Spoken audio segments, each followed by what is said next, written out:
Bonsoir à tous. Science et foi sont-elles ennemies ou partenaires? La question revient souvent lorsqu'il s'agit d'argumenter pour ou contre la foi, et en particulier la foi chrétienne. C'est que le contentieux est ancien. On connaît les drames de notre histoire, pas toujours si sainte que ça, dans laquelle notre Église a condamné des savants parce que leurs conclusions contrariaient à première vue les données de la révélation chrétienne. Et c'est aussi que nous portons les stigmates dans nos dialogues et nos argumentaires du scientisme qui a souvent dominé le XIXe siècle et qui prétendait qu'il n'y a de vérité que la vérité scientifique et que tout le reste est pure conjecture et pratiquement dénué de valeur. Normalement, même les scientifiques d'aujourd'hui ne souscrivent plus à ce discours tout de même excessif, mais qui a laissé des traces. Pour ouvrir cette série de conférences de notre Carême 2018, je suis heureux d'accueillir le professeur Benoît Bourgine, professeur donc ordinaire à la faculté de théologie de l'Université catholique de Louvain. Benoît est d'origine française, parisienne même, mais vous savez combien notre pays est prompt à accueillir les migrants. Il est l'auteur d'une thèse remarquée sur l'œuvre de Karl Barth, un éminent théologien protestant allemand du XXe siècle. Et pratiquement, il a succédé dans ses charges de cours au regretté professeur Guéchet, Adolphe Guéchet, qui fut l'un des grands théologiens belges du XXe siècle, c'est-à-dire que Benoît enseigne les matières qui concernent ce qu'on appelle l'anthropologie chrétienne, ce qui touche donc à la pensée chrétienne de l'être humain. Qu'est-ce qu'un être humain chrétien? Sa destinée, sa place dans l'univers, et la question de savoir ce qu'il peut connaître de vrai et comment.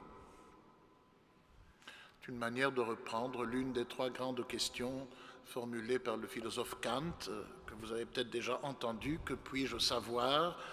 Les autres étant: que dois-je faire? Et que puis-je, que m'est-il permis d'espérer? Benoît est attentif à la culture contemporaine, à ses mutations, à ses expressions.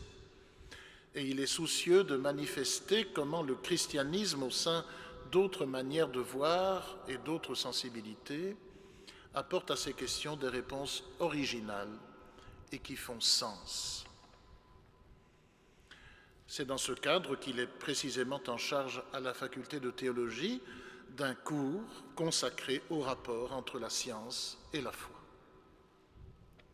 Mais ce soir, ce n'est pas un cours qu'il va nous dispenser, c'est une conférence, et une conférence de carême dans le cadre de notre itinéraire vers Pâques. Le carême est un temps pour nous privilégié, vous le savez, de prière, de pénitence, de générosité, de jeûne, mais aussi de formation et d'approfondissement de notre foi.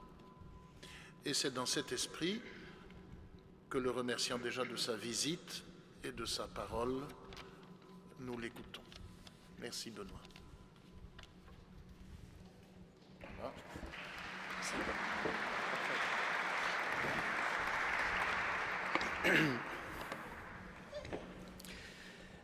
Merci beaucoup Benoît. Je suis très honoré d'être là, très content, et j'espère que je vais être à la hauteur de ce que votre curé annonce. J'ai intitulé la conférence « La guerre des mondes ». Alors ça paraît un peu martial, un peu dramatique, et vous verrez au fil de l'exposé que ce ton martial est voulu, il y a bien un affrontement. Vous m'entendez bien? Alors, est-ce que ça correspond vraiment? En réalité, quand je j'intitule la conférence « La guerre des mondes », je fais allusion à un roman de la fin du XIXe siècle qui s'appelle, alors ça devrait marcher, si tout va bien, et ça ne marche pas, si ça marche, c'est moi qui me suis trompé de bouton. Un roman de Herbert George Wells qui s'appelle La guerre des mondes. Herbert George Wells est l'un des pères de la science-fiction contemporaine, un écrivain britannique, et vous connaissez sans doute l'histoire. Il y a plusieurs films sur la guerre des mondes. Exact, le tripode. Benoît fait le geste, effectivement, de ces machines venant de Mars et qui disposent d'un rayon et d'un gaz toxique qui réduit l'armada britannique à néant, puisque ça se passe à Londres, et bientôt tous ces tripodes, ces machines extraterrestres prennent le pouvoir et détruisent un peu partout dans le monde. Alors, finalement, God Saves the Queen et les microbes terriens ont raison des petits hommes verts qui ne disposent pas du système immunitaire. Du coup, l'Europe et l'humanité respirent. Alors, ce qui est intéressant, c'est que le roman est en réalité une critique du colonialisme impérial britannique, en particulier les méthodes génocidaires en Tasmanie. Vous savez, c'est l'île qui est au sud de la grande île d'Australie.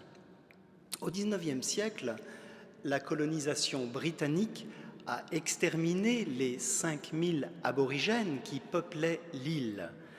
Alors, ce que les colons n'ont pas tué, la syphilis et l'alcool, a terminé le travail.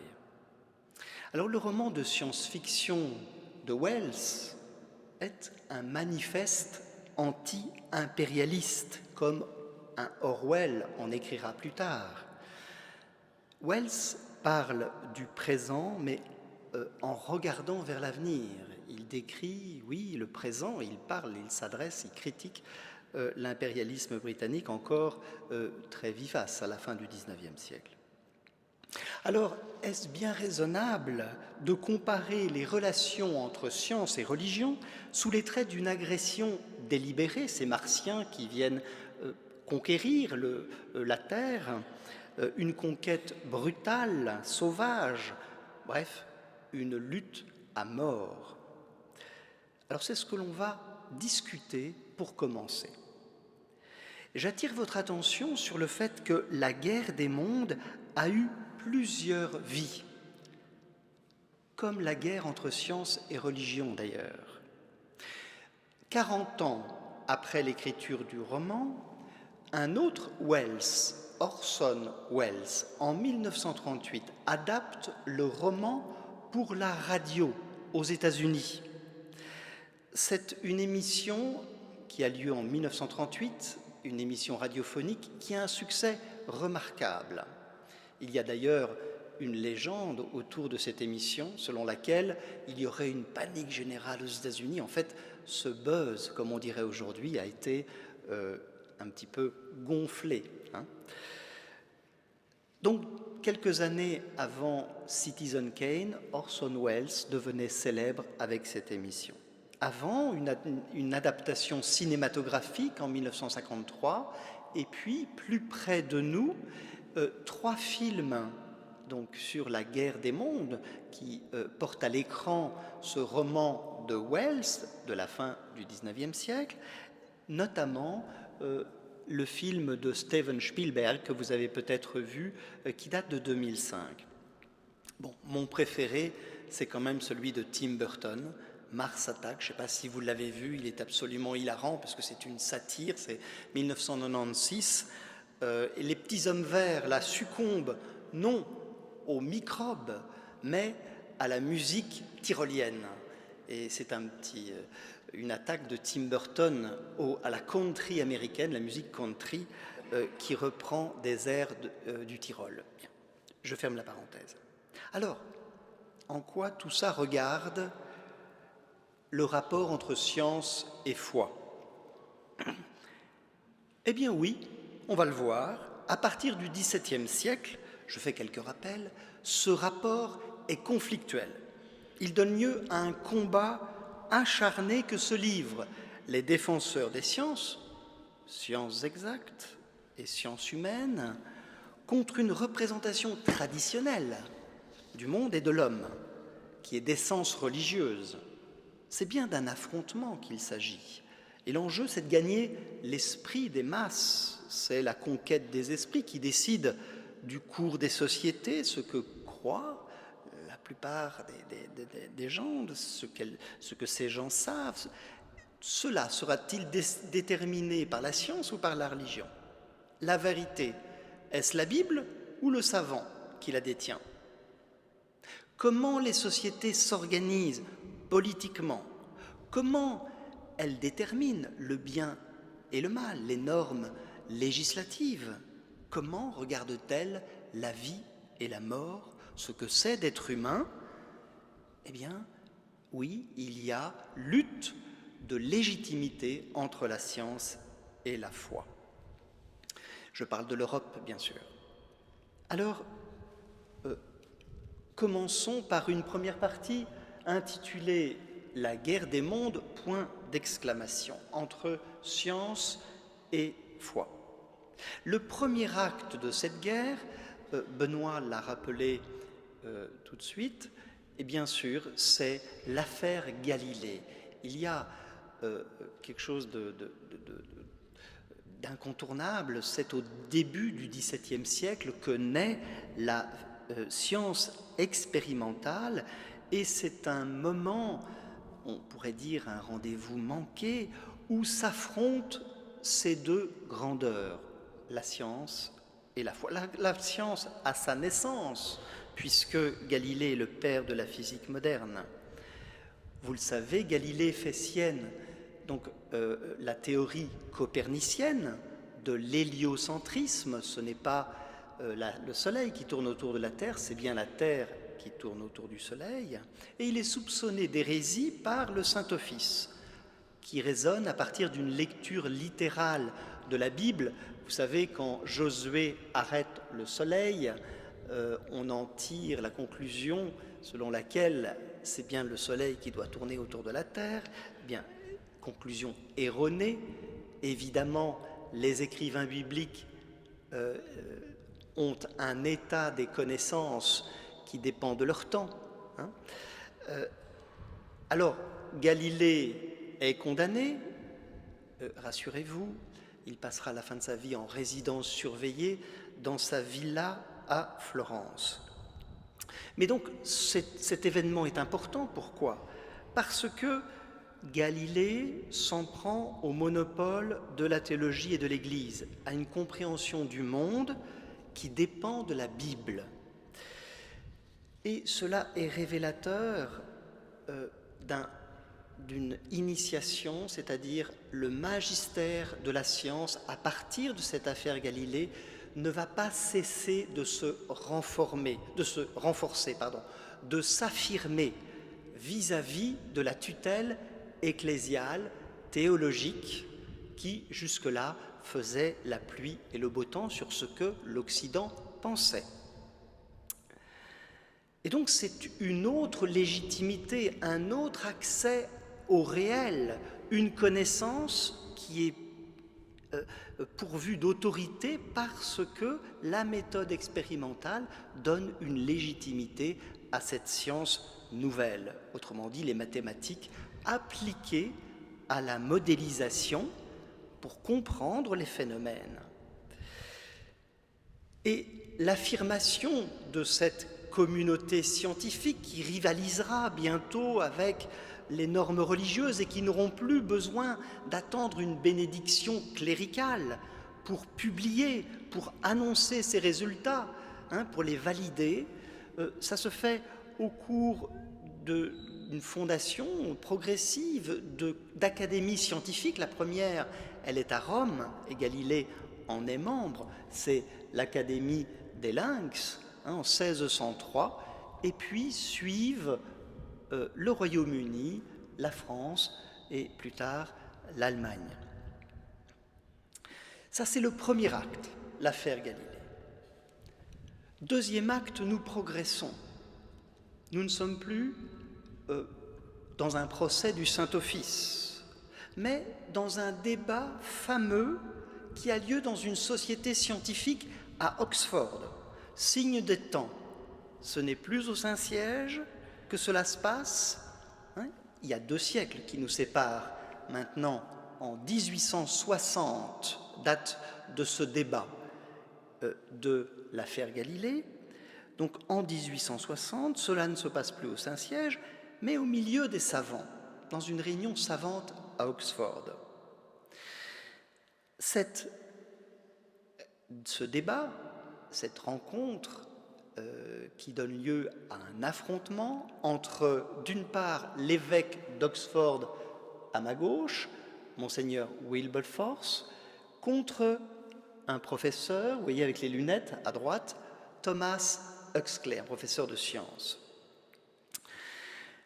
Eh bien, ici, il s'agit de discuter à propos de l'ouvrage de Darwin paru l'année précédente, L'origine des espèces. Vous savez que L'origine des espèces par sélection naturelle de Darwin en 1859 pose les bases de la biologie évolutive, c'est-à-dire la biologie contemporaine. C'est l'ouvrage majeur en biologie, celui qui fonde d'une certaine manière la biologie contemporaine. Eh bien, le fait que les espèces ne sortent pas toutes faites d'un acte créateur, mais qu'elles soient le résultat d'une longue évolution de plusieurs milliards d'années, au cours d'un long processus d'émergence de nouvelles espèces, de disparition et d'évolution. Donc Darwin n'a pas encore toute la théorie, mais il montre que c'est la sélection naturelle qui donne naissance au fil du temps aux espèces telles que nous les connaissons aujourd'hui, et bien sûr c'est un changement de paradigme important pour comprendre les vivants. Eh bien, cela est discuté l'année suivante parce que cela est rapidement vu de la part des religieux comme une menace pour la crédibilité de la doctrine de la création. Mais enfin, ce n'est pas Dieu qui aurait créé les espèces telles qu'elles sont. C'est un mouvement interne à l'univers, au cosmos, qui aurait fait que les choses sont comme elles sont et les animaux tels qu'ils sont.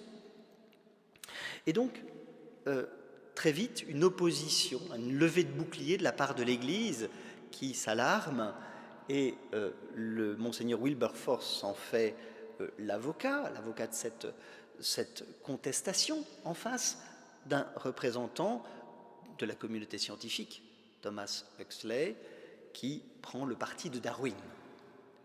Alors, morceau choisi de ce débat. L'évêque. Monsieur Huxley, préférez-vous descendre du singe par votre grand-père ou votre grand-mère? Réponse d'Huxley. Je préfère descendre du singe plutôt que d'un évêque. Fin de citation. Vous voyez, il y a bien affrontement. D'ailleurs, la théorie darwinienne de l'évolution des espèces va bientôt devenir le lieu par excellence du conflit entre la religion et la science, et elle l'est encore jusqu'aujourd'hui. Du côté catholique, l'épiscopat allemand juge en 1860, donc un an après la parution de L'origine des espèces de Darwin, c'est-à-dire l'année même du débat dont je vous parle, l'épiscopat allemand juge que cette théorie de l'évolution des espèces par sélection naturelle est contraire au christianisme. Donc vous voyez, ces évêques pensaient devoir tenir à une compréhension un peu naïve selon laquelle Dieu a créé tous les vivants tels qu'ils sont. Et il tire ça du récit biblique. Les autorités romaines du Saint-Siège de l'Église catholique réduisent au silence les théologiens qui soutiennent le contraire. Du côté protestant aussi, nous avons par exemple Charles Hodge, un illustre théologien de Princeton, qui identifie le darwinisme à une forme d'athéisme. On voit que aussi, de l'autre côté, si je puis dire, ce conflit devient l'instrument d'un combat contre la religion. Les scientifiques s'en saisissent pour dire « Regardez, la religion s'est dépassée ». La preuve, la traduction française de l'origine des espèces. C'est un ouvrage qui paraît en 1862 et c'est l'œuvre d'une femme tout à fait extraordinaire, Clémence Royer, qui est une féministe avant l'heure, qui a entrepris énormément de choses, qui est d'une grande intelligence, mais qui là, en l'occurrence, ne fait pas l'œuvre de sa vie, si je puis dire, dans cette traduction, et de cette longue préface de plus de 60 pages, que je vous conseille d'aller voir, c'est sur Google Books, donc c'est disponible sur Internet. Elle outrepasse en réalité son rôle de traductrice. Pourquoi ? Parce qu'elle fait de l'ouvrage de Darwin une arme de destruction massive de toutes les religions. Elle dit, vous voyez maintenant, nous sommes devant un choix très simple. Darwin oblige à dire que vous choisissez soit la lumière de la science, soit les ténèbres de l'obscurantisme religieux. Autrement dit, ce qu'a découvert Darwin rendrait les religions invalides. Elle écrit, voici l'ouvrage, elle écrit, je cite, « La doctrine de M. Darwin, c'est la révélation rationnelle du progrès. » La révélation rationnelle du progrès, se posant dans son antagonisme logique avec la révélation irrationnelle de la chute. Genèse 3. Ce sont deux principes, deux religions en lutte, une thèse et une antithèse, dont je défie tout allemand de trouver la synthèse. C'est un oui et un non bien catégoriques entre lesquels il faut choisir, et quiconque se déclare pour l'un est contre l'autre. Pour moi, mon choix est fait, je crois au progrès. Quelle plume, hein ? En tout cas, vous voyez l'alternative devant laquelle elle nous place. Ce n'est pas seulement un combat mortel qu'orchestre Clémence Royer sur le point de la connaissance, c'est aussi un projet de société. Voilà ce qui est très fort. Vous voyez, la science, ce n'est pas seulement de la connaissance. C'est un certain rapport au monde. C'est une certaine anthropologie. À propos du combat pour la vie, le fameux « struggle for life », combat pour la survie, qui fait partie, bien sûr, de la théorie de Darwin, selon laquelle seuls les individus et les espèces adaptés à l'environnement peuvent se reproduire et donc perdurer, et éventuellement évoluer. C'est le combat pour la vie, la survie dans un contexte de rareté des ressources disponibles. Eh bien, à propos de « The Struggle for Life », décrit par Darwin, Clémence Royer en tire des conséquences sociales. Elle s'émeut de la protection sociale accordée aux faibles, aux pauvres, aux malades, ce soutien apporté aux petits pour le protéger du fort. Pour elle, c'est une infamie. Et l'origine des espèces, selon elle, condamne la morale chrétienne. Voilà ce qu'elle écrit. C'est assez fort, tout à fait extravagant par rapport à la théorie scientifique de Darwin, mais elle perçoit que le monde vu simplement avec la science aboutit à des résultats tout à fait distincts, tout à fait précis. Je cite. Donc la loi de sélection naturelle appliquée à l'humanité fait voir avec surprise, avec douleur, combien jusqu'ici ont été fausses nos lois politiques et civiles, de même que notre morale religieuse. Donc selon elle, Darwin serait un démenti de la civilisation occidentale, avec le christianisme comme soubassement. L'exagération de la charité. Que résulte-t-il de cette protection exclusive et inintelligente accordée aux faibles, aux infirmes, aux incurables, aux méchants eux-mêmes, à tous les disgraciés de la nature? C'est que les maux dont ils sont atteints tendent à se perpétuer et à se multiplier indéfiniment. C'est que le mal augmente au lieu de diminuer. Vous avez compris? À leur porter secours, on fait augmenter le mal. Et ce mal tend à s'accroître aux dépens du bien. Combien n'existe-t-il pas de ces êtres incapables de vivre par eux-mêmes, qui pèsent de tout leur poids sur des bras valides, et qui, dans la société où ils languissent, à charge à eux-mêmes et aux autres, prennent à eux seuls plus de place au soleil que 3 individus bien constitués. Car ceux-ci eussent non seulement vécu pleins de force pour subvenir à leurs propres besoins, mais encore ils eussent produit une somme de jouissances en excès sur ce qu'ils eussent consommé. Fin de citation. C'est du Nietzsche avant l'heure, et c'est de l'eugénisme, bien sûr. Donc vous voyez que ce n'est pas seulement une théorie scientifique, pour Royer en tout cas, Clémence Royer, c'est un changement d'époque, un changement de société, de mentalité dont elle se fait l'avocate dans cette longue préface à la traduction du livre de Darwin. Et elle sera suivie par d'autres.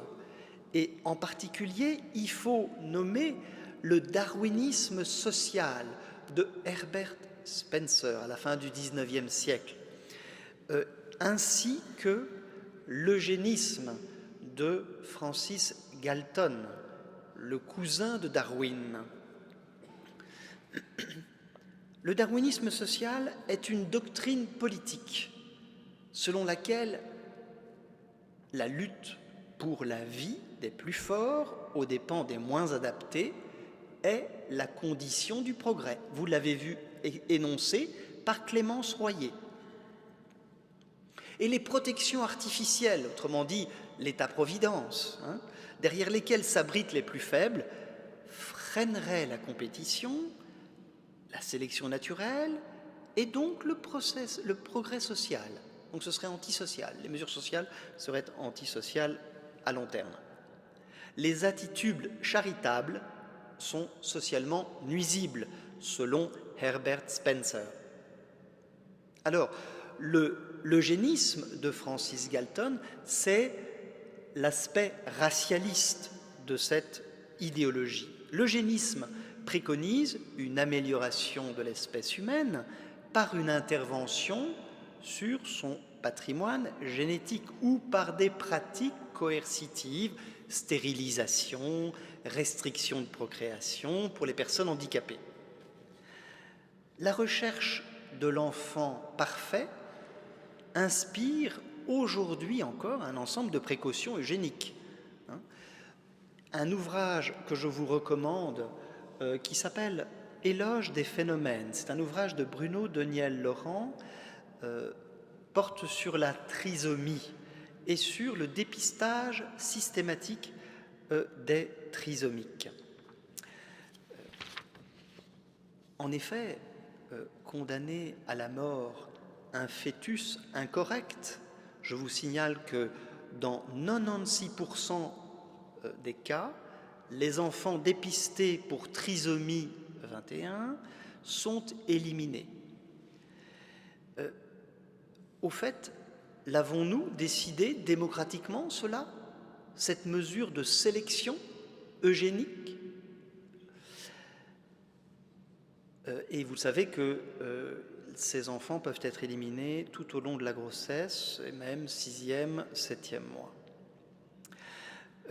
Je rappelle simplement, à la suite de l'ouvrage que je cite, Éloge des phénomènes, et les phénomènes, ce sont les trisomiques, que Hitler lui-même, qui a entrepris un programme d'élimination des handicapés, a été stoppé par la population allemande et des évêques courageux, comme l'évêque de Münster, Van Galen, qui a protesté au cours de l'été 41, il fallait du courage, été 41, contre cette politique eugénique de Hitler, qu'Hitler a interrompue.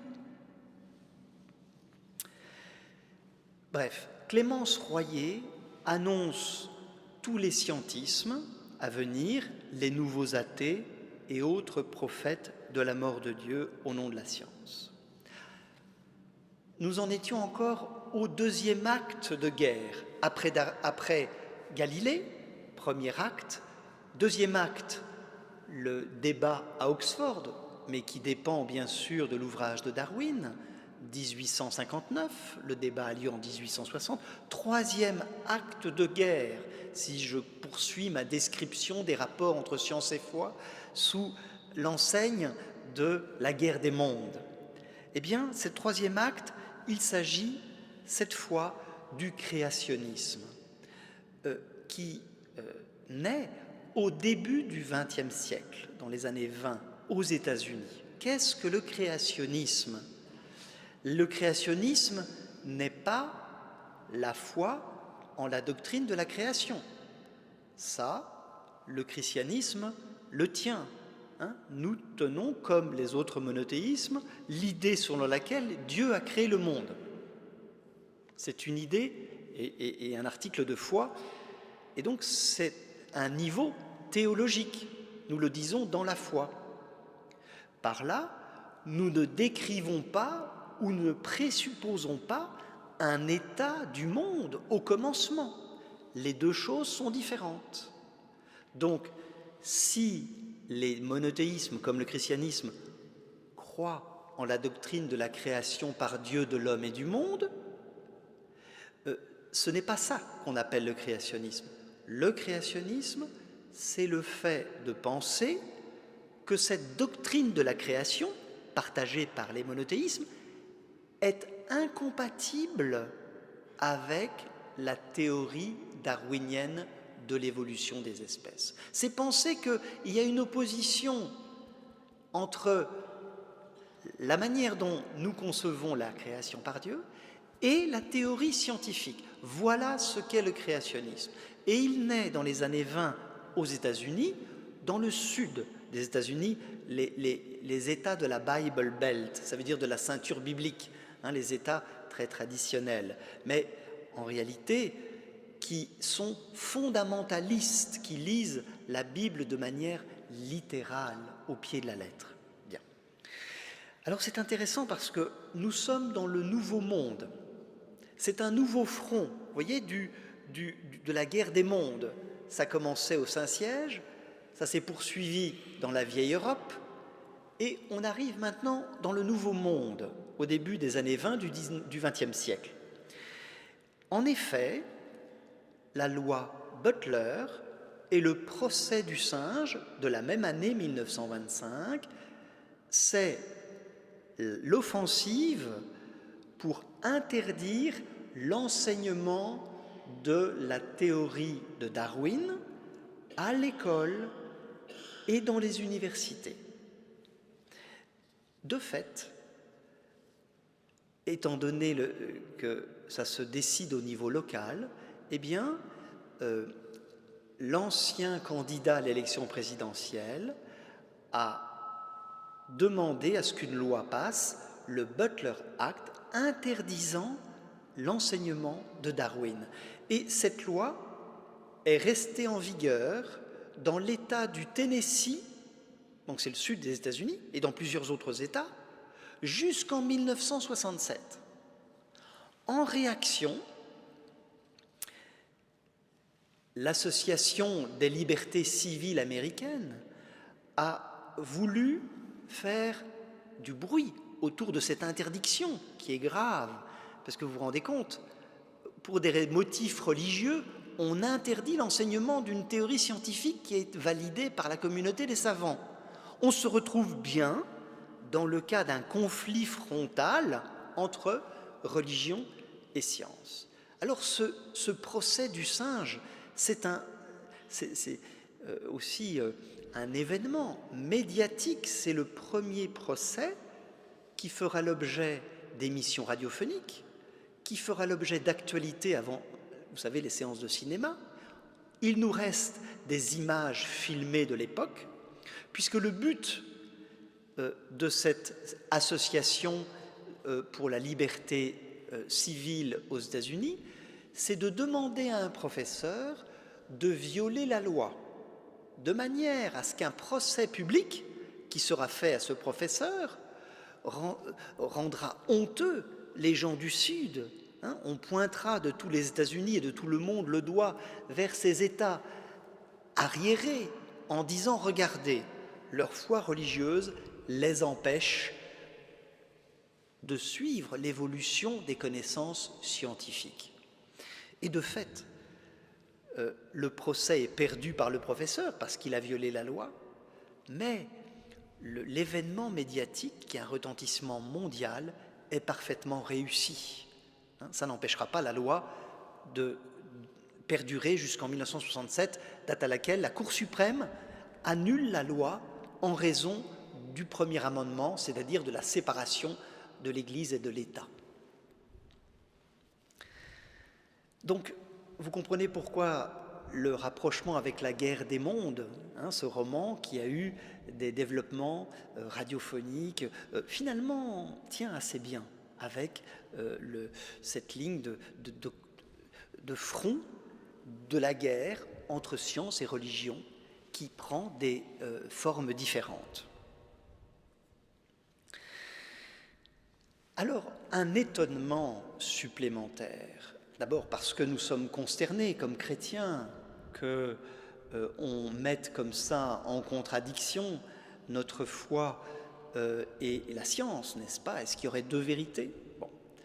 Mais deuxième étonnement, cette manière de penser la Bible ou la foi en la création comme incompatible avec la théorie darwinienne, eh bien, est aussi le fait de l'islam et les arguments que développent tout au long du XXe siècle les évangéliques américains qui ont des associations extrêmement riches avec un matériel pédagogique, même des musées, pour convaincre que la Bible a raison contre Darwin, eh bien tout ce matériel a été transmis tel quel aux fondamentalistes musulmans en Turquie. Un certain Adnan Oktar, Harun Yahya, a développé toute une littérature et a même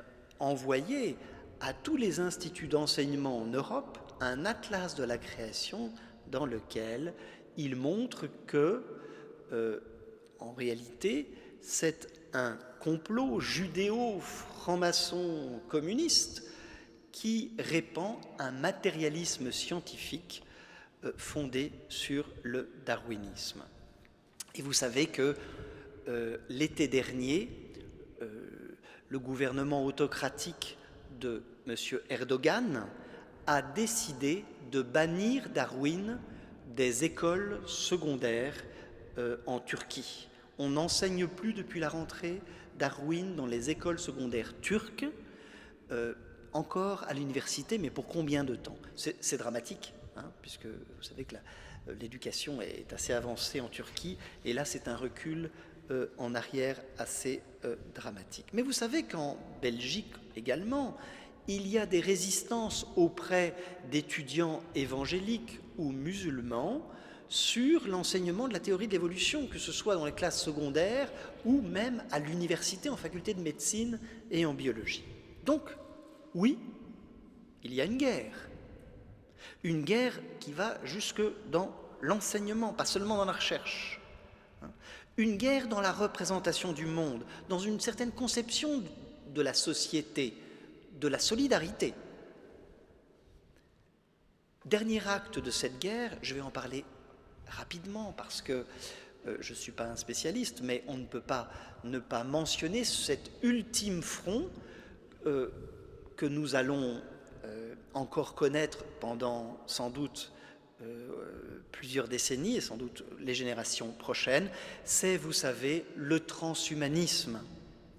C'est-à-dire par des progrès liés aux nanotechnologies, aux biotechnologies, à l'informatique, au big data, et puis aussi aux sciences cognitives. Vous savez qu'on peut réparer l'ADN, on peut couper des séquences et en coller d'autres. Cela donne donc une liberté d'action sur le vivant, sur notre matériel génétique. Mais le transhumanisme, au-delà de ces techniques qui font l'objet de recherches poussées, c'est aussi une idéologie. Il s'agit d'un projet prométhéen qui touche l'homme et qui veut en finir avec la vieillesse, avec la mort. Oui, certains pensent pouvoir mettre fin à la mort. Et ce n'est plus l'homme réparé, parce qu'on parle déjà bien sûr d'un plan dans notre cortex pour être relié directement à Wikipédia ou à d'autres, vous voyez, pour nous booster. Mais aussi le problème, c'est que les Chinois avancent très vite et ils font des expérimentations sur des embryons sans aucun problème éthique. Et demain, un certain Laurent Alexandre nous dit « Il sera immoral de ne pas sélectionner vos embryons pour donner naissance à vos enfants. » Pourquoi ? Parce que dans la compétition où seuls les embryons sélectionnés auront un QI démultiplié, eh bien, vous condamnez vos enfants à une existence de raté. Vous voyez, donc ça va très vite. Et alors, je vous invite à lire avec beaucoup de distance, mais tout de même, il faut le lire, je crois, La guerre des intelligences de Dr Alexandre. Luc Ferry, dans la Révolution transhumaniste, donne aussi des informations sur ce qui peut paraître quand même un peu délirant. Mais si ce n'était que des rêves de fous isolés dans leur laboratoire, ce ne serait pas gênant. Mais en réalité, ce sont des projets puissamment dotés. Google investit une grande partie de ses bénéfices, Google, donc c'est la puissance d'un État, bien sûr, beaucoup de ses bénéfices dans cette université de la singularité dirigée par Ray Kurzweil, qui annonce l'advenue d'une espèce post-humaine des milliers de fois plus intelligente que l'homme et plus puissante aussi, avec des implants cérébraux. Mais il y a aussi un transhumanisme cybernétique où cette fois les humains sont remplacés par des machines autonomes, mais qui auront téléchargé, si vous voulez, la complexité de notre cortex et qui comprendront plusieurs cortex. Du coup, chez certains, il y a l'idée selon laquelle on pourra passer à un post-humanisme. Les machines régleront les problèmes mieux que nous, on peut les laisser faire, avec le risque bien sûr que ces machines prendront l'initiative d'éliminer l'humain susceptible de le débrancher. À ce moment-là, la science aura définitivement vaincu la religion, faute de combattants, l'homme ayant disparu. Voilà. Donc, ce n'est pas seulement les élucubrations d'esprits agités, il s'agit de projets scientifiques actuellement poursuivis.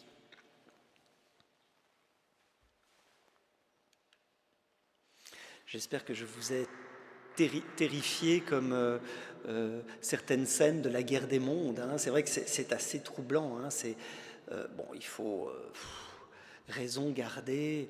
Et quand on parle de vaincre la mort, on peut rester critique en disant est-ce bien sérieux ? Quand on parle d'une machine qui serait dotée d'une conscience, mais de quoi parle-t-on ? Bon. Voilà. Alors, j'ai dressé un tableau un peu dramatique de la guerre du monde, mais est-ce bien juste? N'était-ce pas un peu caricatural? Si j'ai cédé à la caricature grossière, comme le font, vous savez, vos journaux, vos magazines, quand il n'y a pas d'actualité, ils titrent « Dieu et la science »,« Dieu contre la science ». C'est bien sûr une simplification grossière, c'est une caricature. Néanmoins, ce conflit existe, mais il faut le nuancer. Alors je vois que j'ai été bavard, mais encore 10 minutes? Vous pouvez tenir encore 10 minutes? Alors, je vais quand même résumer sans trop courir, rassurez-vous. Bon, j'ai quand même voulu intituler ma conférence « La guerre des mondes » parce que je trouvais ça plus sexy que « Science et foi, la paix des braves ». Je ne suis pas sûr que j'aurais eu autant de monde. Guerre des mondes, je trouvais ça plus nerveux, sur le conseil de Benoît. Bon, nuançons le parcours. Reprenons à l'affaire Galilée. Ce serait la preuve que la religion et la science se sont livrées une bataille sans merci tout au long de la modernité. Est-ce que c'est vrai? Tout au long de la modernité, depuis le début de la science, science et religion sont deux grandeurs incompatibles et toujours à couteau tiré? Non. La preuve, les scientifiques sont pour beaucoup chrétiens. Et le premier d'entre eux, Nicolas Copernic, qui est chanoine, que je sache, doit sa formation humaniste et scientifique, acquise en Pologne et en Italie, à la protection de son évêque, qui est aussi son oncle. Donc c'est bien sûr la Rome des papes qui a soutenu les arts et les sciences aussi. Bien. Alors au moment même, bien sûr, il y a eu l'affaire Galilée, mais Galilée est chrétien. Et au moment même du déclenchement de l'affaire Galilée, quand des membres de la Compagnie de Jésus complotent pour faire condamner Galilée, néanmoins, il ne faut pas oublier que dans toute l'Europe, dans un maillage déjà serré de collèges jésuites, les jésuites diffusent la connaissance scientifique. Voici jusqu'en 1615 les implantations jésuites en Europe, c'est considérable. C'est eux qui ont diffusé la science qui venait de naître. Et vous avez même, ici, on a la Flèche, où a étudié Descartes, le collège de la Flèche. Bon. Francis Bacon, le philosophe, dit « Ah, si les jésuites pouvaient être réformés », lui est réformé, et il se dit « Mais quelle puissance les catholiques ont pour diffuser la science nouvelle ?» D'ailleurs, ajoutons qu'à Rome, beaucoup de cardinaux étaient coperniciens. Et donc l'affaire Galilée, c'est un rendez-vous manqué, mais il s'en est fallu de peu pour qu'il n'y ait pas eu de condamnation, parce que c'était très partagé, et c'est plutôt des rapports de force internes, des clans, qui ont fait que Galilée, un peu provocateur, disons-le, a été condamné. Mentionnons aussi une série de figures qui relativisent beaucoup l'idée selon laquelle science et foi seraient à couteau tiré tout au long de la modernité. J'en énumère un certain nombre, peut-être simplement, si vous les connaissez, Marin Mersenne, qui est un religieux de l'ordre des Minimes, un franciscain, qui crée entre les savants de son temps un réseau si étroit qui peut préfigurer à bon droit la future Académie des sciences. Et puis, vous connaissez bien sûr Blaise Pascal, qui est un scientifique que je sache. Vous connaissez Isaac Newton, vous connaissez Leibniz, et puis Gregor Mendel, qui est un moine tchèque, germanophone, qui est l'initiateur de la génétique, et la génétique qui va fusionner avec la théorie darwinienne. Et la théorie synthétique de Darwin va s'améliorer, s'accroître, se consolider avec les découvertes de ce moine. Donc, Kelvin, pour la thermodynamique, et plus près de nous, Georges Lemaître, de Charleroi. Voilà. Et pas pour n'importe quelle raison, c'est bien sûr une découverte majeure de la cosmologie, la théorie de l'atome primitif, le Big Bang. Alors, deuxième acte. Donc, vous voyez qu'il faut beaucoup relativiser. Il y a des chrétiens qui ont participé à ce mouvement scientifique. Ensuite, revenons à ce débat, Wilberforce contre Huxley. En réalité, c'est une légende.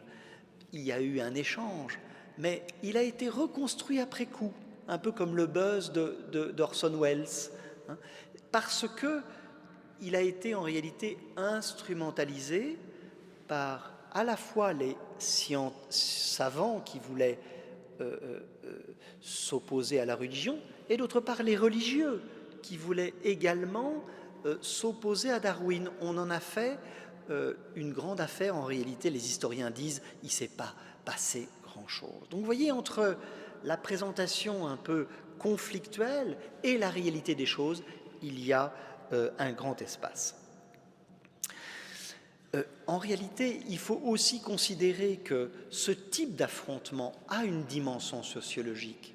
La sociologie, c'est laquelle? C'est le fait qu'il y a une confrontation entre le pouvoir clérical, d'une part, et d'autre part, la science qui veut obtenir aussi un leadership, mais aussi, c'est des personnels, si vous voulez, particuliers en Angleterre, pour le monde éducatif. Et la preuve qu'il y a une dimension sociologique et une dimension aussi de l'histoire des mentalités, c'est que le grand-père de Darwin, à la fin du XVIIIe siècle, en 1780, le grand-père de Darwin, Erasmus Darwin, avait déjà émis l'idée de l'évolution des espèces. Il n'avait pas, bien sûr, l'armature argumentative de Darwin. Eh bien, à l'époque, ça n'avait gêné personne. Mais le contre-coup conservateur successif à la Révolution française a fait que c'était devenu inacceptable pour l'Église du milieu du XIXe siècle. Donc vous voyez, ce n'est pas seulement un affrontement entre science et religion, c'est plus complexe que cela. Il y a d'autres dimensions qui se mêlent. Enfin, revenons aussi à la question du créationnisme. Eh bien, le créationnisme, ce n'est pas seulement la science contre la religion. En réalité, le candidat démocrate Brian Jennings, qui a été l'artisan de la naissance du créationnisme, en fait un cheval de Troie politique. Et aux États-Unis, lors des révolutions conservatrices, le créationnisme sera instrumentalisé.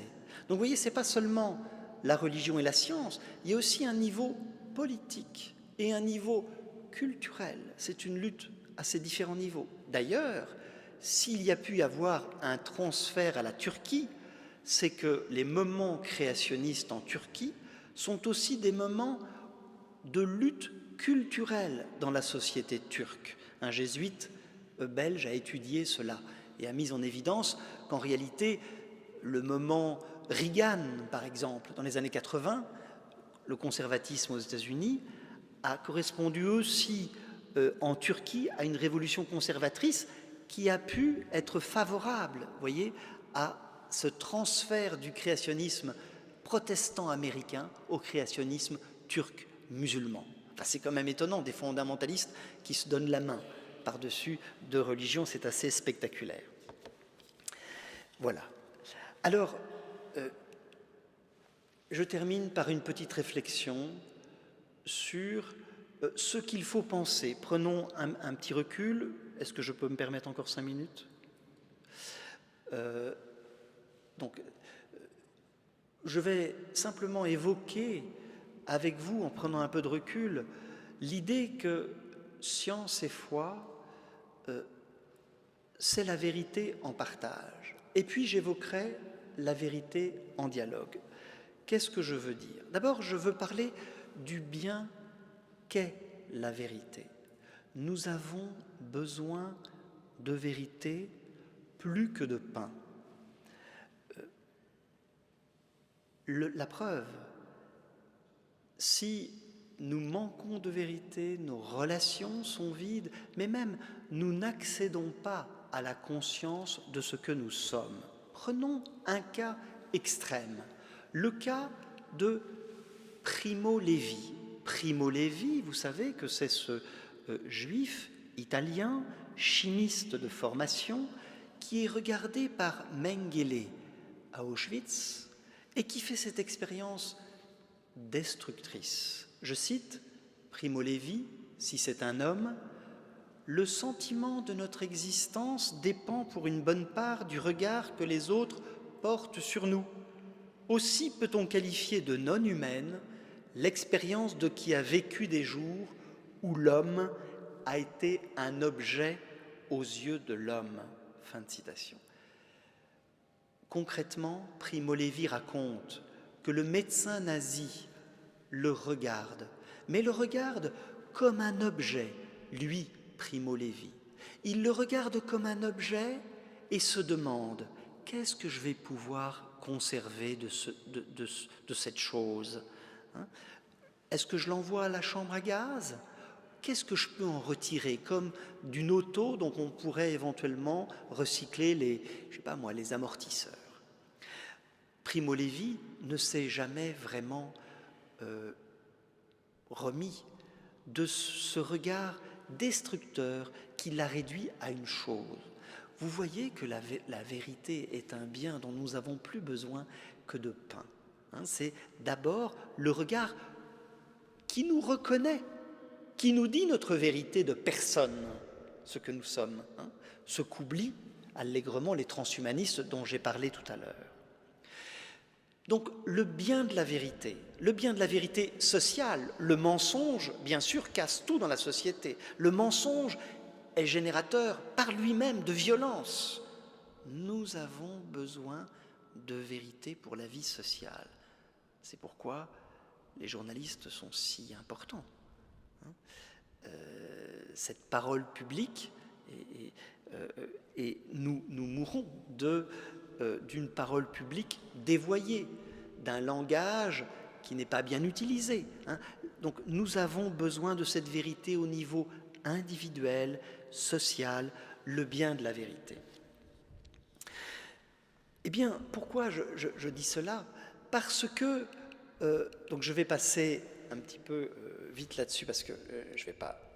Je voulais simplement montrer que nos sociétés sont complexes, nous avons des sphères de légitimité, autrement dit la vérité est éclatée. Il y a les savants qui disent une vérité, il y a les religieux qui disent une vérité, il y a les poètes qui disent une autre vérité. Comment ces vérités se rapportent-elles les unes aux autres ? Qui dit vrai ?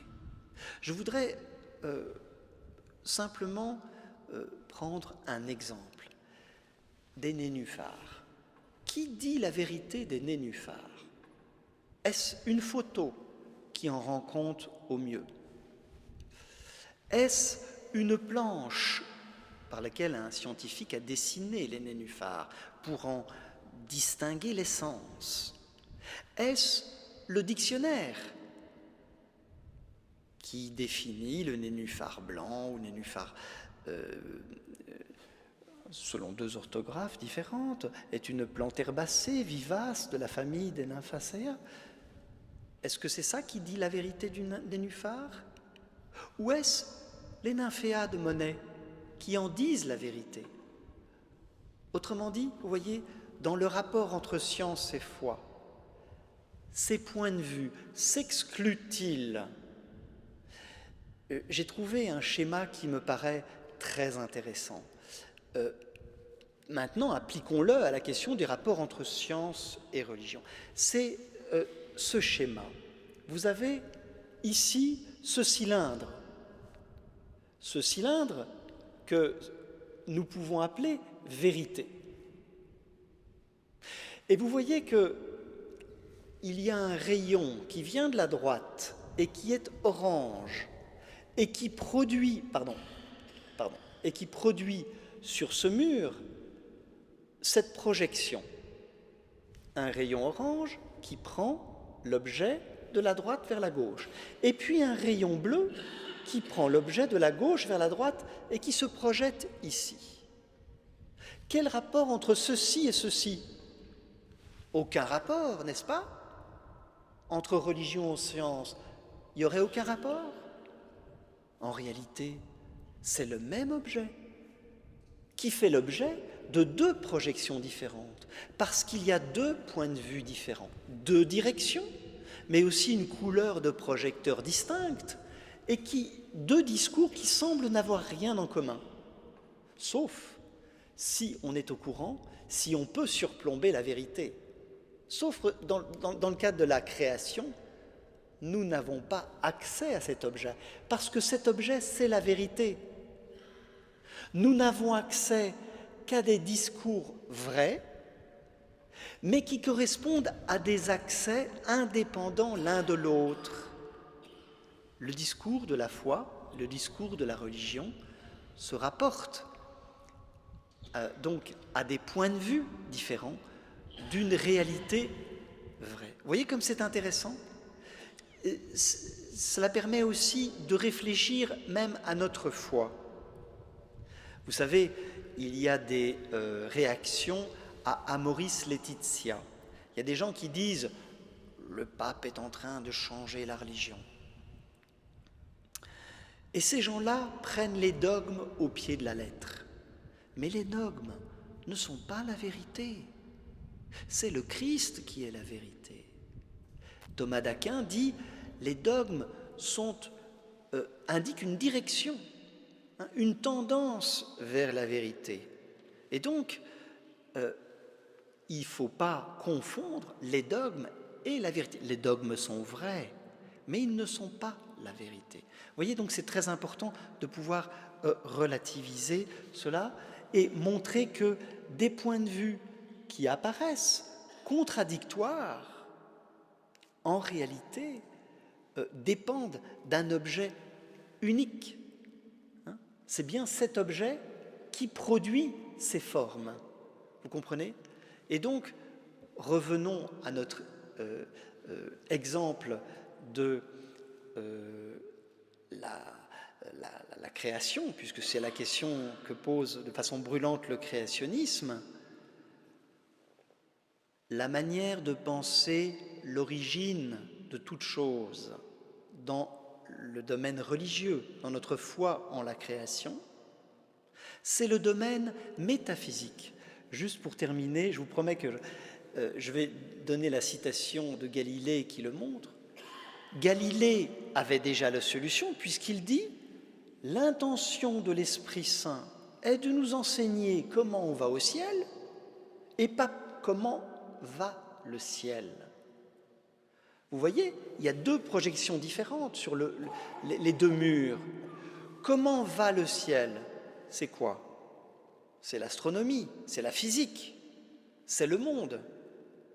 Mais dans la Bible, l'Esprit Saint, qu'est-ce qu'il nous enseigne? La manière d'aller au ciel, cette fois le ciel métaphysique, le royaume de Dieu. On est donc dans deux visées, deux perspectives différentes qui n'ont pas à s'exclure, mais qui, bien sûr, ont besoin de se rapporter l'une à l'autre. Voilà, j'ai dépassé mon temps. Je vous remercie beaucoup de votre attention. Je vais aller tout de suite à la fin. Bon, on verra ça tout à l'heure. Je vous indique simplement en terminant que La Croix, le journal La Croix, fait du 13 mars au 30 mars un dossier sur la bioéthique. Ça doit être très intéressant, PMA, transhumanisme, et aussi c'est des questions qui seront en débat en France, fin de vie, bref, toutes les questions brûlantes de bioéthique. Je vous remercie de votre attention et de votre patience. On va commencer par la question magnifique que je tiens dans ses mains. Pouvons-nous affirmer que les théologiens sont des scientifiques?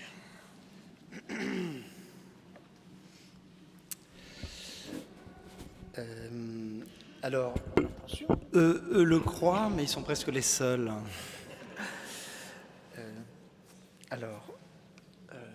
Ben oui, la nouvelle depuis le début de la modernité, c'est que au XVIe siècle, nous étions les gens importants, et aujourd'hui, on habite aux marges de l'université.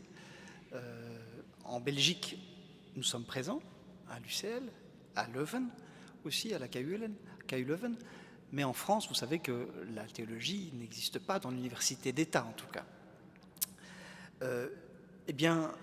Oui, je crois que les théologiens sont des scientifiques, mais comme l'a bien dit Ladrière, il faut distinguer entre les sciences formelles, les mathématiques et la logique, les sciences empirico-formelles, la physique, la biologie, qui appliquent un modèle mathématique à la connaissance du réel, des phénomènes du monde, et puis les sciences humaines qui traitent des significations. Et parmi les sciences humaines, il y a la théologie. Pourquoi les significations? Parce que les sciences humaines, l'anthropologie, etc., sont des sciences qui traitent de l'humain et de l'interprétation. Et la théologie est une science qui dépend aussi de l'histoire, qui dépend de la philologie, qui dépend de la philosophie. Donc vous voyez, c'est un acte d'interprétation complexe au service de la communauté chrétienne, mais qui fait le lien entre l'état des connaissances scientifiques et le récit croyant. Vous avez compris avec ces avancées spectaculaires que ce travail n'allait pas de soi, parce qu'on a dit il n'y a pas de contradiction entre le récit biblique de la création, notre manière de confesser la foi en la création, et la cosmologie contemporaine. Pas d'opposition?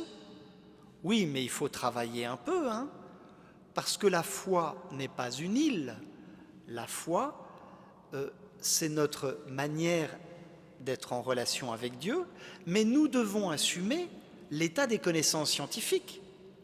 Quand un théologien parle donc de la création par Dieu de l'univers, il ne peut pas ignorer Darwin, il ne peut pas ignorer la cosmologie, pour ne pas dire de bêtises. Vous comprenez?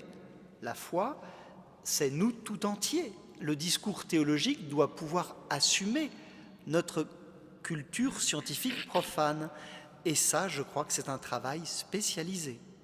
Et l'enjeu de ce travail spécialisé qu'est la théologie, c'est de faire en sorte que les communautés religieuses ne soient pas séparées, ne soient pas dans un hiatus avec l'ensemble de la société. Cela permet en réalité à des scientifiques chrétiens d'être pleinement chrétiens dans leurs recherches également. Trouver la manière contemporaine, en accord avec l'état des connaissances, de parler de la création. Et c'est possible. D'ailleurs, l'enjeu finalement de notre sujet aujourd'hui, la conclusion que nous pouvons tirer, c'est que les théologiens devraient être contents d'avoir été marginalisés. Pourquoi? Parce que la position de surplomb dans laquelle se trouvait la théologie tout au long du Moyen-Âge, finalement nous a joué des tours. Alors qu'aujourd'hui, si nous regardons à l'état des connaissances théologiques, des connaissances bibliques, nous pouvons dire, nous théologiens, que nous avons progressé grâce à l'histoire. Mais au début, c'était pas très facile d'accepter que les historiens savaient mieux que les théologiens ce qu'il en était de l'histoire de Jésus. Ils nous ont appris des choses. En réalité, les historiens nous ont fait progresser. Les scientifiques qui nous apprennent que c'est la Terre qui tourne autour du Soleil et pas l'inverse, que l'univers, il a plus de 13 milliards d'années, que la vie, c'est pas 6000 ans, c'est un processus de plus de 3 milliards d'années, l'histoire de la vie. Tout cela, c'est un gain pour la théologie. Pourquoi?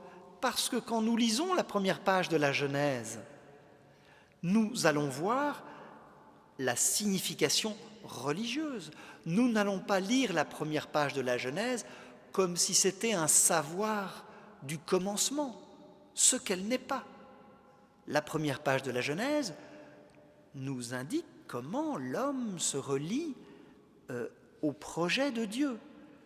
L'image de Dieu dans la première page de la Genèse, ce n'est pas un Dieu puissant qui impose ses ordres, c'est un Dieu fort puisqu'il crée, mais un Dieu doux parce qu'il crée par la parole. Il crée des vivants capables de se reproduire. Et donc, si l'on veut extrapoler, mais pas beaucoup, des espèces qui portent en elles la manière de s'auto-générer et d'évoluer éventuellement. Et l'homme, créé à son image, qui a cette responsabilité de fructifier, de multiplier la vie, mais de manière totalement utopique, puisque vous savez que la première page de la Genèse indique aussi comme 10e parole que Dieu prononce la nourriture végétale. La nourriture végétale. C'est de l'utopie, puisque nous mangeons de la viande et nous nous entre-dévorons les uns les autres par notre méchanceté. Mais les 10 paroles de la première page de la Bible, c'est un appel à notre liberté pour que nous puissions vivre à l'image de ce Dieu doux qui a tout créé par la parole, le logos, la parole.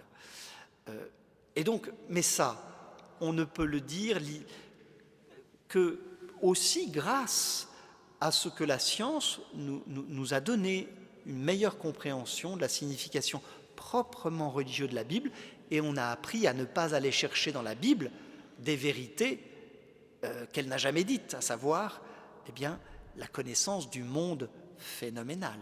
Il ne s'agit pas de ça dans la Bible, il s'agit de voir comment on va au ciel et pas comment va le ciel.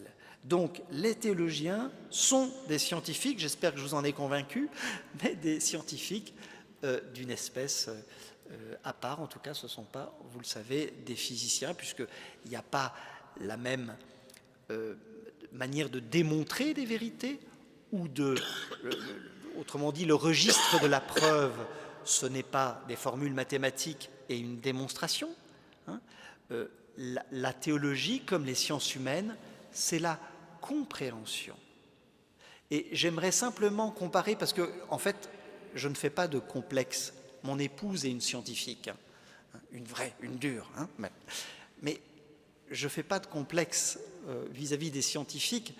Ils ont beaucoup de qualités et je ne suis pas du tout matheux, donc ils m'impressionnent énormément. Mais en réalité, vous voyez que c'est deux réalités différentes. C'est-à-dire que d'un côté,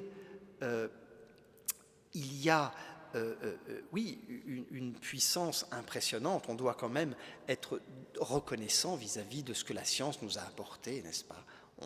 La première, je pense, réaction de la foi vis-à-vis de la science, c'est 1, la louange pour ce que la science a apporté, 2, l'action de grâce pour l'état des conditions mondiales que la science et la technique et la médecine ont contribué à améliorer et améliorent chaque jour. J'espère que vous en êtes conscients. La misère, la grande misère recule à vue d'œil au cours des dernières décennies. Et puis, troisièmement, un travail d'intelligence, et que là, les théologiens doivent faire. Et le propre, je termine par cela, cette question, mais elle m'inspire. Merci de me l'avoir posée en premier. C'est que les vérités auxquelles on accède par les mathématiques, 2 plus 2 fait 4, c'est doté d'une grande évidence, d'une grande clarté. 2 plus 2 égale 4. C'est difficile à contredire. Mais est-ce que ça a changé votre vie, ça, de le savoir ? En revanche, une vérité qui est celle de l'amitié, de la fidélité en amitié, l'idée de réfléchir à sa foi, parce que la foi, ce n'est pas seulement une disposition de l'esprit, c'est aussi une connaissance, ou simplement la reconnaissance d'une amitié Eh bien, le type de réalité auquel on accède par les sciences humaines et par la théologie, elle sollicite notre liberté. 2 plus 2 égale 4 ne sollicite pas notre liberté, cela s'impose. Mais les vérités du genre, de celle de reconnaître autrui comme une personne, le fait de réfléchir à la foi chrétienne, cela, ça sollicite la liberté. Et des résistances à la foi, ce n'est pas seulement des questions d'intelligence, c'est aussi des questions de volonté. Donc vous voyez la nature différente de la connaissance dans les sciences humaines, où la liberté, où la vérité ne s'acquiert pas, ne se cherche pas, indépendamment d'un acte de liberté.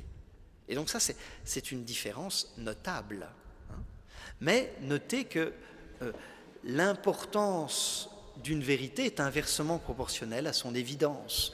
2 plus 2 égale 4, c'est évident. La connaissance de ce que c'est l'homme, de ce que c'est l'amitié, c'est pas évident. C'est pas évident. Voilà, alors j'en termine avec cette question. Et alors, j'en ai de nouvelles? D'accord. Je vais essayer d'être raisonnable pour regrouper peut-être les différentes questions. Bon, ça va, il nous reste une petite demi-heure.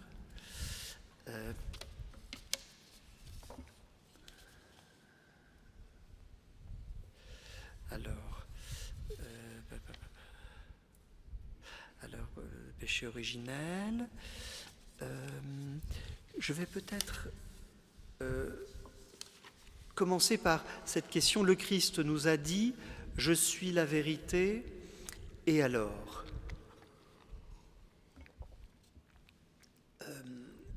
Donc, j'ai essayé de montrer la vérité en tant qu'un bien existentiel, un bien premier pour notre vie, simplement, notre conscience humaine, accéder à la connaissance que nous sommes une personne insubstituable, unique, que nous sommes capables de relations aux autres, au monde. Et quand le Christ dit « Je suis la vérité », c'est quelque chose d'extrêmement mystérieux. Les hymnes pauliniennes nous indiquent que, selon la méditation de Paul, le Christ serait comme la récapitulation de tout ce qui existe et de l'histoire entière. C'est assez puissant. C'est l'image de Dieu. Et donc, quand nous accédons à la vérité par différentes portes.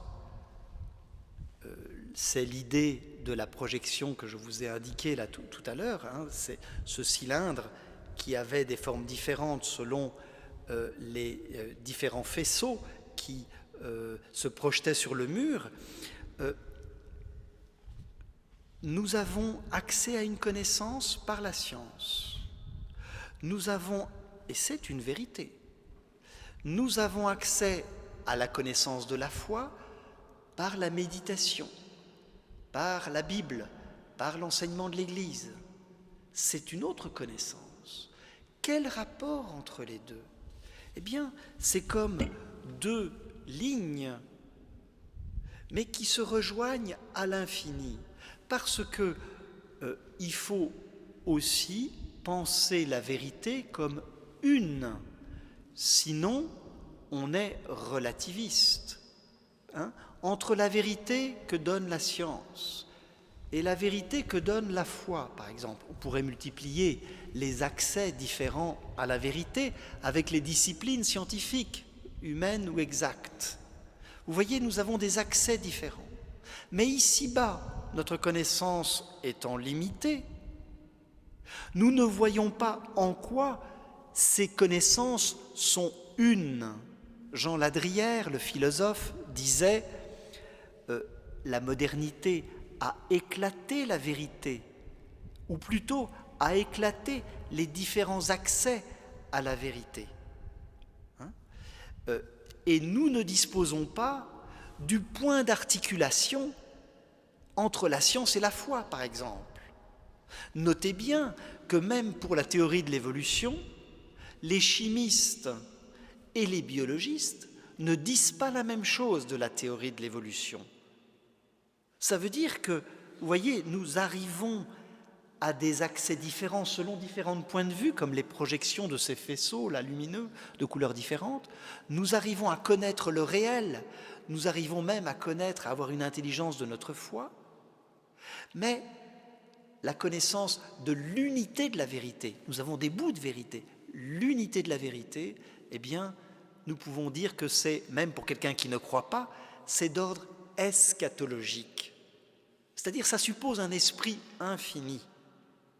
Et pour nous chrétiens, eh bien, c'est le Christ. C'est-à-dire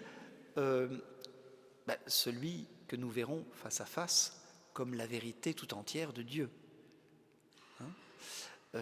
Voilà, j'espère que j'ai commenté en lien avec notre sujet ce soir. Autrement dit, c'est le cylindre, le Christ. Mais le cylindre dont nous ne disposons pas ici-bas, on ne met pas la main sur le Christ. Et en théologie, précisément, nous avons accès à des vérités, mais personne n'a la science infuse, personne n'a la vérité. C'est pourquoi, vous voyez, dans cet état où les accès à la vérité sont multiples et ne sont pas reliés entre eux, l'importance d'une vérité dialogique. Il faut que les sciences entrent en dialogue les unes avec les autres. D'abord, pour voir que leur connaissance, elle est limitée. Ce n'est qu'un point de vue. La biologie, c'est limité, c'est un point de vue.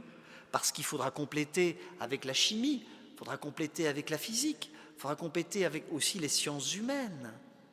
Et il est important que ces sciences dialoguent, d'abord pour voir qu'elles ne prennent pas tout l'espace.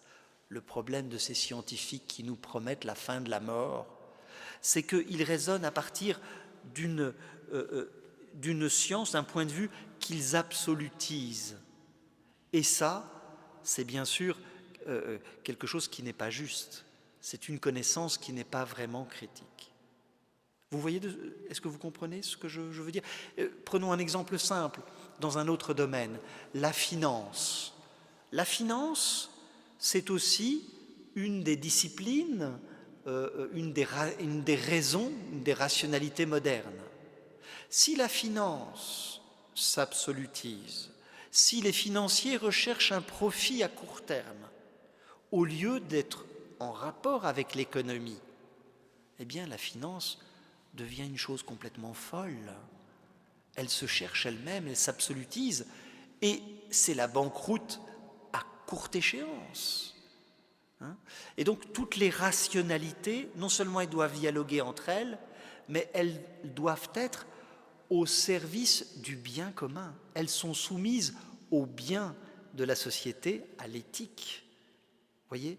Donc c'est la condition de la connaissance que la modernité nous a léguée, des connaissances fractionnées et des disciplines, des accès au réel qui doivent être en dialogue les uns avec les autres pour devenir critiques, c'est-à-dire pour connaître leurs propres limites, mais dans l'espérance d'une unité. Cette unité, elle ne peut pas s'opérer ici-bas. On peut juste faire dialoguer les disciplines, parce que la vérité, ça voudrait dire qu'on surplombe tout le réel, qu'on a une vue comme ça, et notre esprit limité ne le peut pas. Cependant, il ne faut pas tomber dans le relativisme, ce sont véritablement des connaissances, mais des connaissances partielles auxquelles on a accès et dont nous n'avons pas, si vous voulez, le point vers lequel toutes ces lignes nous amènent. Ce point est eschatologique. Et pour nous, chrétiens, c'est le Christ.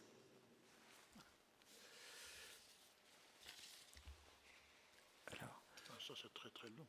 Oui. Tu vas me le résumer peut-être alors. Voilà. Arrive-t-il un moment où des vérités se rejoignent ? Je crois que j'ai répondu.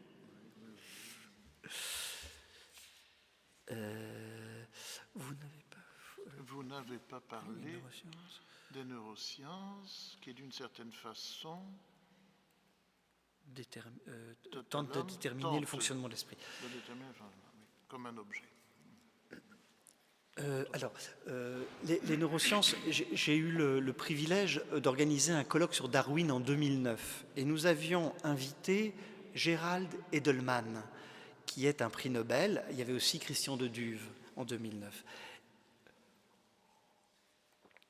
Et j'ai beaucoup appris par Gerald Edelman. C'est lui qui est le responsable de la théorie des réseaux neuronaux, c'est-à-dire que c'est lui qui a mis en évidence le fait que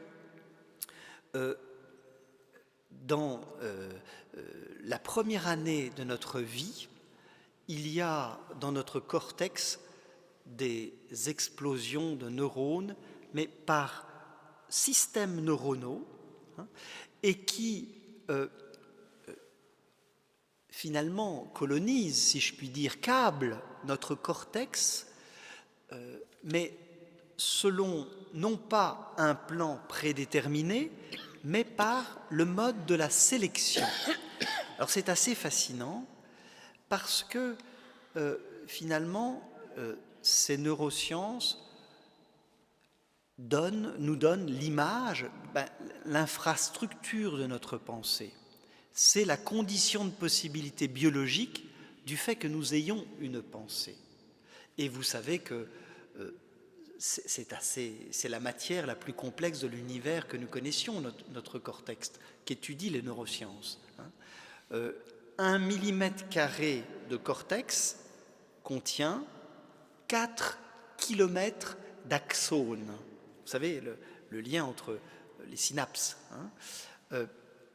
Donc c'est fascinant.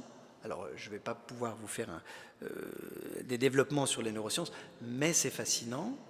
Et les neurosciences sont un des fronts qui permettent les recherches transhumanistes. Alors, je dirais que à la fois ça nous montre la singularité de l'humain, parce que les neurosciences mettent en évidence que notre cortex est tout à fait singulier dans l'univers. Alors, il n'y a pas d'équivalent.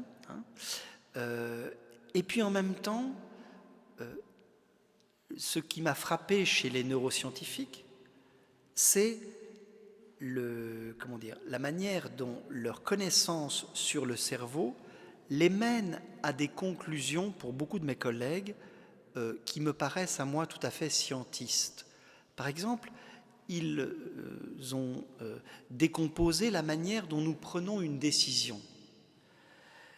Et ils disent, mais vos prises de décision, en réalité, c'est de la chimie. Vous pensez décider quelque chose, en réalité, vous êtes déterminé par la matière de votre cerveau. Ça veut dire que beaucoup de neuroscientifiques mettent en doute l'existence de la liberté. Ça vous pose problème ? Moi, ça m'en pose un problème. Parce que si vous n'avez plus de liberté, vous n'avez plus de responsabilité. Comment on fait ? Alors, il n'y a plus de responsabilité civile. Déjà, on ferme tous les tribunaux et le budget de la justice est redistribué aux autres ministères.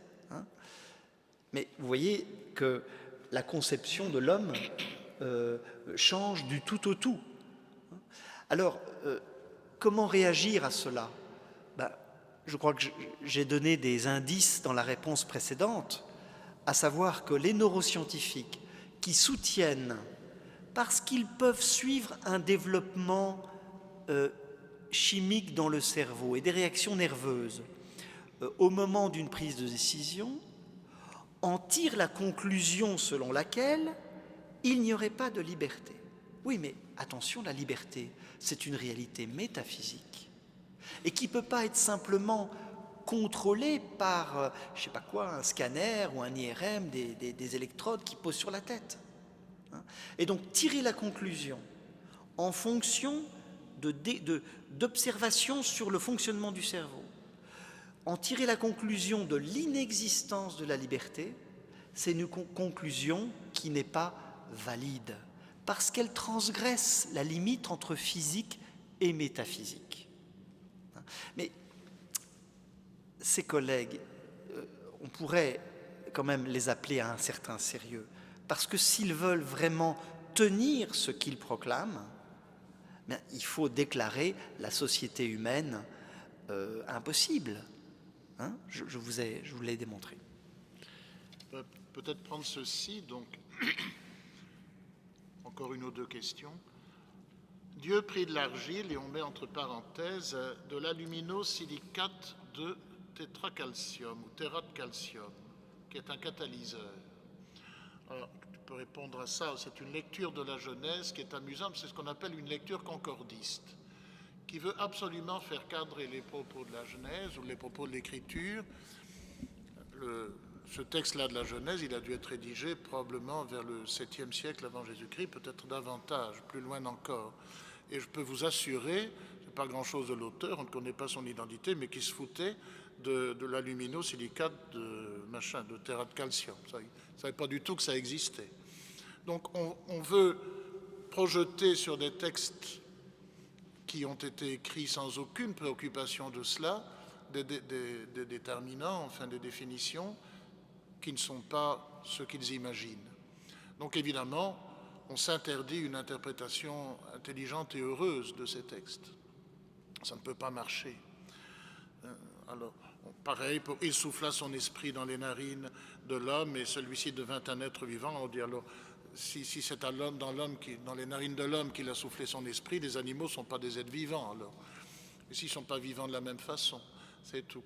Mais on ne peut pas projeter sur des textes anciens qui n'ont pas été écrits avec un but scientifique, par exemple, des considérants scientifiques tels que nous les avons aujourd'hui, sinon on s'interdit de comprendre, d'avoir une bonne intelligence de ces textes. Je ne sais pas ce que tu en penses de ça, mais c'est un peu comme ça, non? Le concordisme, c'est jamais très heureux. Encore une ou deux, mais vraiment après on va terminer. Pour répondre à une question, je voudrais accéder à une dia que j'ai là, qui montre l'arbre de la vie. Alors, le micro est en train de s'écrouler là. Oui, ça c'est la science. C'est pas comme la technique. Voilà. Alors, je vais accéder. C'est l'arbre. Je voudrais vous le montrer, l'arbre de vie. J'étais arrivé à peu près à la moitié de la conférence. Hein, vous avez échappé, vous voyez, au pire. Voilà. Donc, l'arbre de la vie. Donc, la question est celle-ci. Est-ce que l'homme descend du singe? Alors, est-ce que l'homme descend du singe? Tu veux nous regarder? Parle pour toi.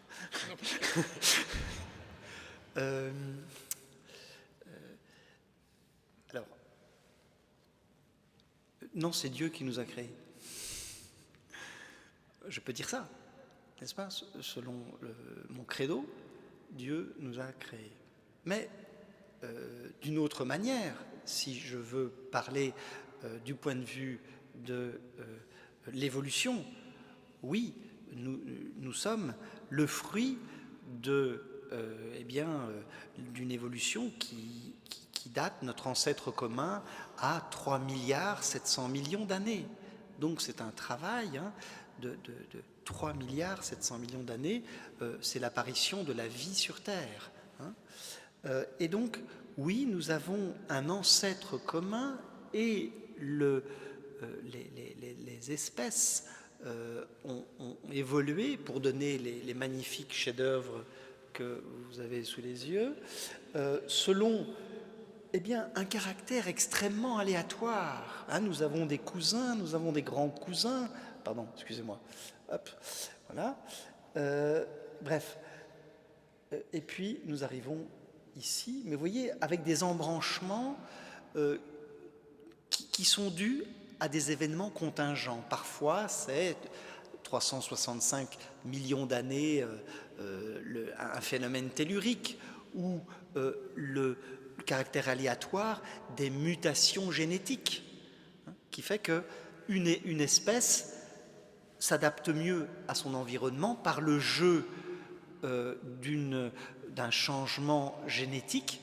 Du coup, les individus arrivent à l'âge de la reproduction et c'est cette espèce qui perdure parce qu'elle est plus adaptée à son milieu. Et pendant 3,7 milliards d'années, la nature a fait tous les essais possibles en fonction de l'environnement. Et ce sont les espèces les plus résistantes que nous avons autour de nous, hein, qui ont résisté à toutes ces péripéties. Mais c'est quand même fascinant de nous dire que notre vie qui dure 50, 80 ans pour les plus vigoureux, comme dit le psaume, eh bien, ça a une profondeur dans l'histoire.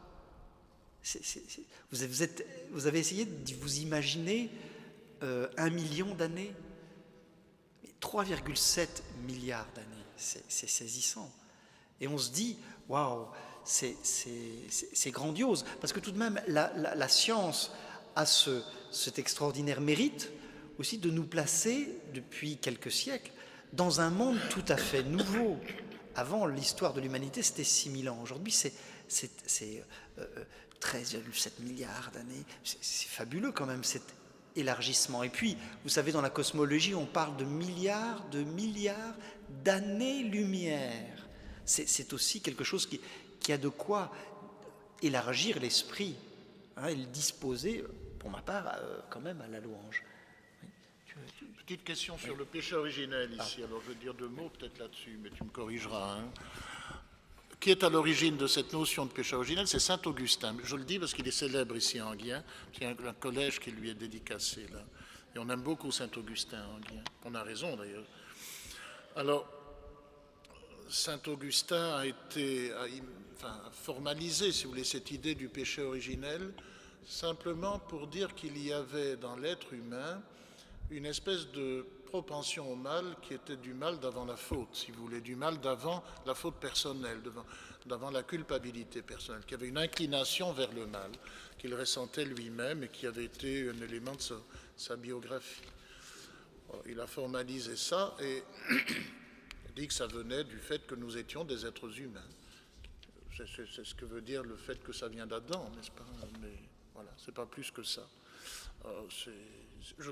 Il suffit de s'observer un peu pour se dire qu'il n'est peut-être pas complètement idiot, saint Augustin, quand il dit ça. Enfin, il arrive que nous soyons enclins au mal, quand même, et que nous cédions à un mal qui nous précède, si vous voulez. Voilà. Nous ne sommes pas les auteurs du mal, mais nous en sommes possiblement les complices. Enfin, c'est quelque chose comme ça. Non? Oui, tout à fait. Une petite dernière? Une petite dernière pour la route. Avec Platon? Ah, Platon, qu'est-ce qu'il dit Platon? Donc c'est, vous savez, le schéma, c'est la vérité, oui. Et c'est vrai. Et la question me dit, mais est-ce que Platon n'avait pas vu juste? En effet, les idées, hein, qui sont les essences des choses, en effet, c'est une intuition extrêmement forte, hein, évidemment. Alors, 2 limites, tout de même, qui fait que nous ne pouvons pas en rester à Platon. C'est l'idée de l'histoire et de la contingence, dont on voit que le récit de l'évolution les place au centre. Or, chez Platon, c'est des essences éternelles. On voit qu'il y a une dimension historique dans la compréhension de l'univers et de la vie et de l'homme, grâce au récit scientifique de l'évolution. Ça, Platon ne l'a pas pensé comme tel. Et puis d'autre part, alors là peut-être c'est le récit chrétien qui va en contrepoint de Platon, c'est que chez Platon, le corps c'est un tombeau, hein. La matière est une dégradation. Or, la première page de la Genèse nous dit Dieu vit que cela était bon, hein. Et si l'on dit que le Christ est la vérité, le Christ a aussi assumé la matérialité de l'univers. Dieu s'est fait homme, il a assumé l'épaisseur de notre humanité, ce que Platon n'a pas pensé. Une idée enfin voilà, on est dans deux mondes différents pour le coup. Ce qui place le christianisme dans une position étonnamment forte par rapport à la science moderne, hein, qui assume la matérialité du cosmos, de l'homme. Hein, voilà, donc, et notamment si l'on peut penser à la médecine contemporaine qui vit de ce dualisme cartésien entre le corps et la pensée, hein, on peut dire que l'anthropologie chrétienne, elle, considère la dignité des corps, hein, comme la phénoménologie, nous sommes notre corps. Et il n'y a pas cette division que d'une certaine manière la médecine induit, qui réduit notre corps à une machine qu'il faut fixer, hein, réparer, mais que la tradition chrétienne, elle voit dans sa dignité de temple de Dieu, de fils de Dieu. Voilà. Oui, mais je suis tout à fait d'accord. Il y a cette grande limite chez Platon qui est le dualisme. Hein, donc l'âme tombe dans un corps, l'âme préexiste au corps, dit Platon, elle tombe, comme en effet dans une prison. Hein, soma sema, le corps est prison, dit-il. Et tout l'effort de la philosophie, c'est de s'échapper du corps. Alors ça, c'est pas du tout chrétien, car nous sommes dans une religion d'incarnation, c'est-à-dire Dieu a pris chair, il a pris corps humain, il n'a pas du tout voulu s'échapper du corps.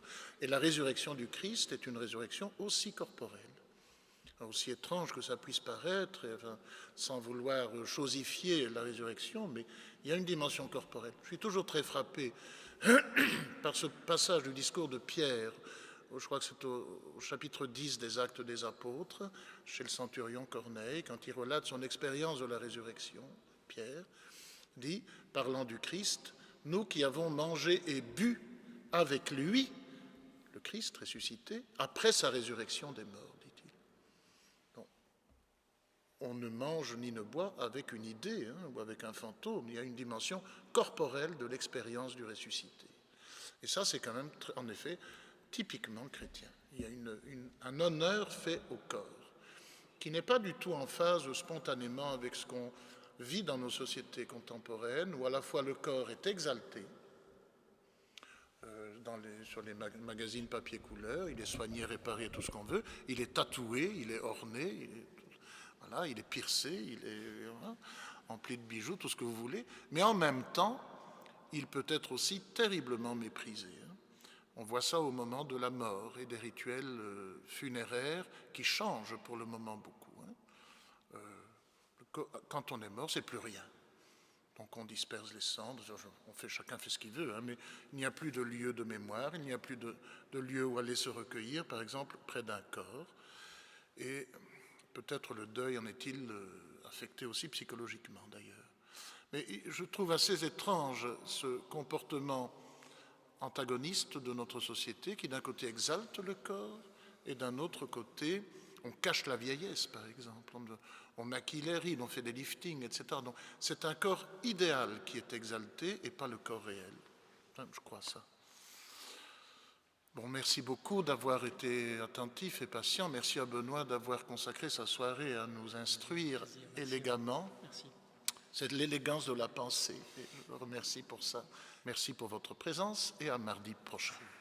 Merci beaucoup.